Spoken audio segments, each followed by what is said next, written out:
Lanjut materi kita masih dengan teks deskripsi. Materi kita kali ini mengenai jenis-jenis paragraf teks deskripsi. Yang pertama itu ada paragraf teks deskripsi spasial. Paragraf ini dibuat berdasarkan ruang dan waktu. Artinya, dalam paragraf ini kamu bisa menjelaskan suatu ruangan dari berbagai penjuru, luar, dalam, atas, atau bahkan bawah. Kamu bisa memberi penjelasan tentang keadaan ruangan, apakah gelap, terang, pengap, berdebu, bersih, rapi, kotor, dan sebagainya. Selain keadaan ruangan, kamu juga bisa menggambarkan apa saja yang ada di dalam ruangan tersebut, mulai dari jenis-jenis benda di dalam ruangan hingga tata letaknya. Kamu harus bisa menjelaskan ruangan dan isinya tersebut dengan sangat detail dan spesifik, sehingga pembaca merasa seolah-olah mereka tahu dan kenal isi ruangan tersebut, atau ikut hadir dalam ruangan tersebut. Misalnya, saya contohkan kelas. Kelas itu sangat pengap karena tidak memiliki kipas angin. Di kelas tersebut terdiri dari 26 kursi dan meja.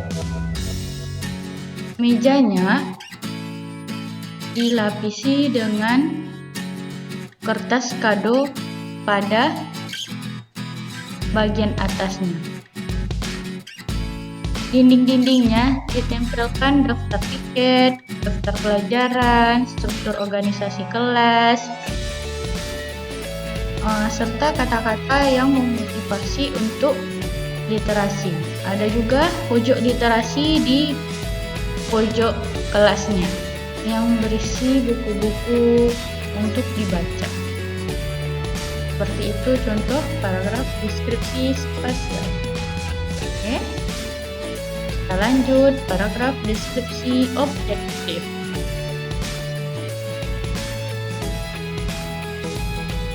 Paragraf deskripsi objektif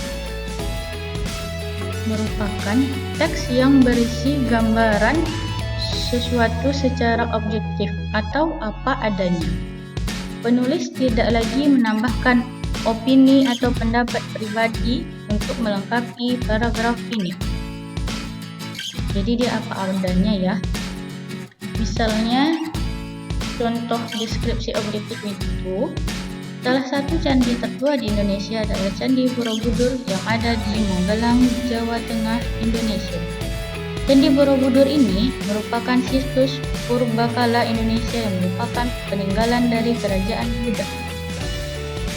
Jadi, di dalam paragraf ini kan sudah jelas candi tertua di Indonesia itu Candi Borobudur.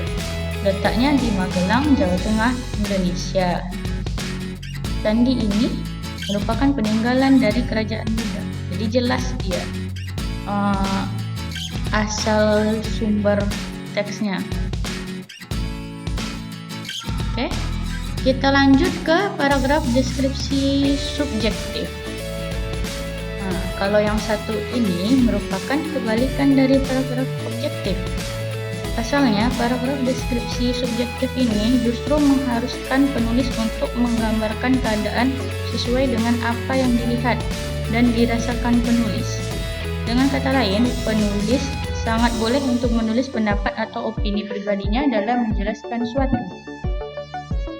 Contohnya, anak-anak ustazah mendeskripsikan satu orang guru yang sangat anak-anak ustazah favoritkan. Misalnya itu guru matematika. Anak-anak ustazah sebut guru matematika yang bernama Melati merupakan guru terbaik di sekolah.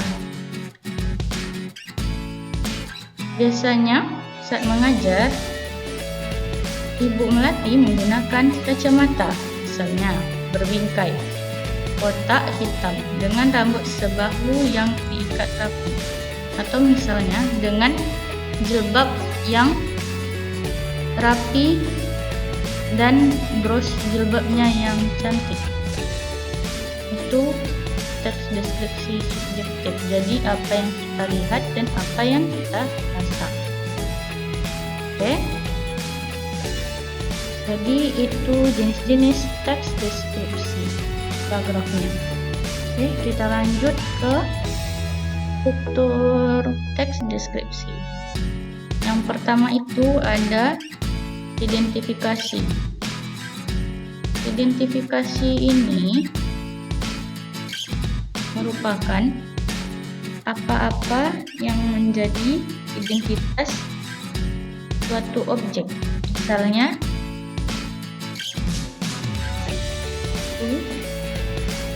seperti yang Ustazah bilang tadi ya, meja. Meja itu memiliki kaki 4. Dia berbentuk persegi panjang dengan tinggi misalnya 100 cm, lebar 80 cm, misalnya seperti itu. Meja tersebut memiliki laci. Meja itu berwarna kuning dan di atasnya dilapisi dengan kertas kado. Seperti itu ya, identifikasi. Kalau klasifikasi itu kita kelaskan. Meja merupakan alat untuk menulis. Alat di mana benda-benda seperti buku, pensil, pena diletakkan di atas meja. Seperti itu misalnya.